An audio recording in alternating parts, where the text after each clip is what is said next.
Bomet Water, Gusii Water, Kisumu, Kwale, and Nyeri Water and Sanitation Companies. Mr. Speaker, before I make my contribution, I wish to join other leaders in extending my best wishes to the students of Tana River County who are sitting their exams, and for the rest of Kenya, wishing them well and wishing them the very best. We all pass through there, so just take heart and do the best you can, and God will be with you. Mr. Speaker, secondly, I wanted to acknowledge the industry hard work that has been put by the chair of this committee. Mr. Speaker, they have done a tremendous job as a team. And I have appeared before them when Tana River was appearing, and I know that we have a very capable chairman, Ososi, Vice Chairman, Professor Ojienda, and the rest of the team. We thank you because you have made this Senate proud. Mr. Speaker, many issues have been raised about the companies that have been mentioned and whose report is before this Senate for consideration. Mr. Speaker, I want to probably pick two issues so that I can focus my attention on those issues. Mr. Speaker, there's a big complaint amongst Kenyan people that there's no water on their taps. And Mr. Speaker, I remember many years ago when the reforms of water were underway. At that time, the Minister for Water was the very Honorable Martha Karua. And she brought this idea to Parliament at that time, that we need to segregate these companies. We need to create water companies. We need to create water bodies that are going to be able to manage water in various levels. Some of them were at regional, and some of them were national. Obviously, from those days to date, a lot of changes have taken place, Mr. Speaker. But the principle remains the same, that if this water is managed at a lower level, and in this case, at the county level, then we should be able to have people who have a feeling for the people, who are directly connected, who will not steal the money for water, mismanage the resources for water, so that the county can have water flowing in the taps. Mr. Speaker, this has been a challenge everywhere. And we have been told, Mr. Speaker, that one of the problems is that, and when we speak to the management, like the one in Tana River, they tell you we still depend on the old infrastructure. And Mr. Speaker, the infrastructure that has been there is the one that was built by the county governments, not county government, county councils, Mr. Speaker. And county councils have been gone for more than 10 years. But still these water companies depend on that infrastructure. And Mr. Speaker, we therefore have this challenge of non-revenue water. Non-revenue water has been told by our able chairman when moving, is that water which nobody can account for. It is there, it has been utilized, but nobody can account for it. So, Mr. Speaker, we have also been told that these companies are 100% owned by the county governments, which effectively means, Mr. Speaker, that for the infrastructure to be upgraded, for the infrastructure to be where we want it to be, the new investment must be put into the infrastructure of water. Mr. Speaker, it's not enough for us to just blame the management of these water companies. We must start thinking of solutions. Mr. Speaker, for new money to be put in these water bodies, then it means, Mr. Speaker, we must start thinking of a way of ring-fencing some money which comes from the Senate to go down to the governors, and they be told that this money is for water, and you cannot touch this money. Mr. Speaker, if we could develop that kind of legislation, that is one way forward, and we must start thinking around that issue. Because it appears that if that is not done, like one of our senators here has said, it's the same money, the money goes to the county revenue fund, and the same county revenue fund is used to pay for trips by governors, officials of the counties, and so on. And the money doesn't reach for development of water. Even where they have collected something, you find that that money doesn't go there. Mr. Speaker, we had the same problems with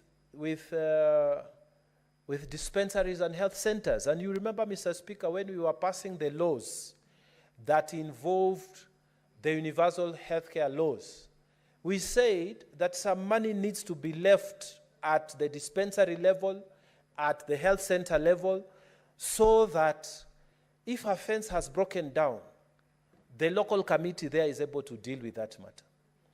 If it is a car that has a puncture, the local committee is able to withdraw money from the revenues they are developing, they are collecting there, and do something about it. Mr. Speaker, what is so difficult about us also creating some serious thinking following that model around ring-fencing money for water, so that money we vote here can go down there, yes, to the governors, who are the people who are supposed to, by law, arrange the budgets. But in between, some money be ring-fenced for water, so that infrastructure of water can grow. Because no matter what we say, Mr. Speaker, no matter what we do, if the infrastructure of water that we want to use in 2024 is the same infrastructure in Tana River County, for example, that was set up in 1960s by the Tana River County Council, it will never work, Mr. Speaker. We must start thinking as a Senate of a way of pushing money so that infrastructure can be upgraded. Mr. Speaker, there's another thought also that we need to think, because this is a house of ideas. Mr. Speaker, 100%, we have been told, is owned by, the shares are owned by the county governments. So in Tana River County, Tawasco is owned 100% by the county government of Tana River. And Mr. Speaker, the county government of Tana River will tell you we don't have money to invest for infrastructure. Money is being delayed from coming from the national government. Our equitable share is little. Tana River government will tell you we do not have sufficient funds to do fresh investments. Then, Mr. Speaker, why can't we start focusing on finding a way within the law to unlock that 100% shareholding? Why can't we think of privatizing part of those shares so that those who are interested in investing in water can come in and take over management? They can buy in 30% shares within the companies. They can buy in 40%. They'll be present in the management and in the boards of our county boards for water. So that, Mr. Speaker, a person who even may be benevolent, if you've made your money, maybe you made your money abroad, or you made your money in legal practice, or you made your money in investment elsewhere, or whatever you do, and then you wish to purchase shares within the water companies of your county, and you become a shareholder because you want to do something for your county. Mr. Speaker, if you have reached that level where 100 million shillings is not an issue with you, 500 million is not an issue, and you want to retire, and you feel like you want to do something special, Mr. Speaker, it is possible. We must find a way in which we can create law that allows even benevolent investors to put in money within our water companies. So that, Mr. Speaker, we shouldn't be, I pity some of our managers in these water companies. They'll come before Chairman Ososi and tell them, we are angling for World Bank to give us this money. We are angling for, I don't know what other grants to get, so we need to meet this and this and this and this and this and this requirement. When you look at it, the money they are angling for is 50 million, is 100 million. You know, Mr. Speaker, and they come to Nairobi, they tell you, help us achieve this and the other, and it is money that many Kenyans here can raise if the law allowed them. And then we have this attitude that it's only Muzungu money that will be able to save us. So people keep on talking about monies from out, monies from out, monies from out. In the meantime, there's a lot of money here within this country, in Uganda, in Tanzania, in Somalia, which, if properly structured, can be put into these water companies, and we'll be able to improve infrastructure, and our people will be happy to pay those reasonable bills if they're having the service, Mr. Speaker, because this is the problem. Nobody wants to pay water bills. Why? Why? Because there is no water that flows through your tap, and the next time the water flows through your tap, they bring you a bill for all the months that the water never flowed through your tap. We had an experience, Mr. Speaker, in Tana River County. When the head of state was visiting, suddenly water started flowing in the taps. Head of state visits, Mr. Speaker. Water started flowing in the taps. You know, it shouldn't be that way, Mr. Speaker. And if the problem is investment, then we should create opportunities for people to invest in infrastructure so that these monies can be used by management to create opportunities for our water bodies to function. Mr. Speaker, having said that, I would like to also say that water bodies, even with the difficulties that they're experiencing, audit is showing us in this Senate that there are some water companies that are just doing the wrong things, you know, just wrong things.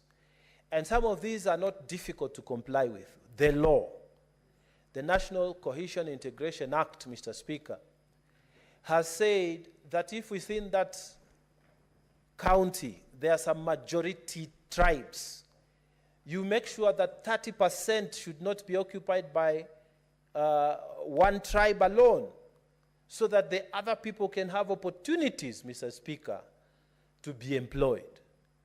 Now, we have many water companies, Mr. Speaker, that have totally ignored these rules. And in this report, Gusii Water Company has been mentioned specifically. But Gusii Water Company is not alone when they are told that 80% of your employees are in contradiction of the National Cohesion Integrity Commission Act. But it's not alone. There are many companies, Mr. Speaker, including my own Tana River Tawasco, Tana Water and Sanitation Company, Mr. Speaker, where they have totally ignored the provisions of the National Commission Integration Act, where you find the people who are employed are from one side. You don't find a proper mix. Small tribes that exist within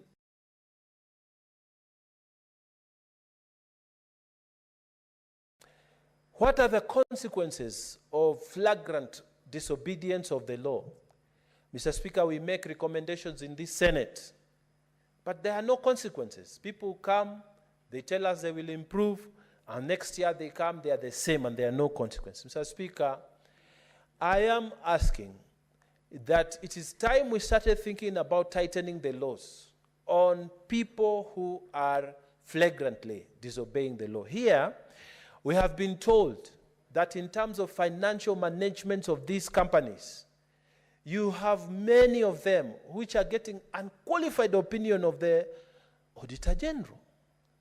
Now, if the Auditor General says that the opinion they are giving in terms of financial management of your monies, the funds that have been made to you, is unqualified opinion, Mr. Speaker, and then no consequence is visited upon them. Instead, in the next meeting, they bring some documents, like the chairman said, they generate documents so that they tell you, oh, we were only told our opinion was only bad because we didn't have this and this other document. Now we have them. I like the stand Mr. Chairman has taken, that the documentations that have not been assessed by the Auditor General should not be accepted by the Senate committee. People should go through the processes, Mr. Speaker. Mr. Speaker, there should be consequences, because after we make recommendations, there should be consequences. I always feel very let down by some of these guys. ESCC sits in the Public Accounts Committee. They have a permanent representative there. And they are told there's this a problem, this a query. ESCC moves there, they sit there, collect allowances, and they do nothing, Mr. Speaker. And there are other bodies there. You find they come and sit, they listen, and recommendations are made. Instead of action being taken in real time, the reason that you are put in that committee so that you can take action in real time, nothing happens. Mr. Speaker, we want to see action on these audit reports. Consequences must visit those who are flagrantly breaching the National Cohesion Act. Water companies that are not following the law, Mr. Speaker, they should feel the pressure of the Senate. Mr. Speaker, a few people must be arrested for breaching the Public Financial Management Act. Mr. Speaker, if this happens, then we shall have some discipline.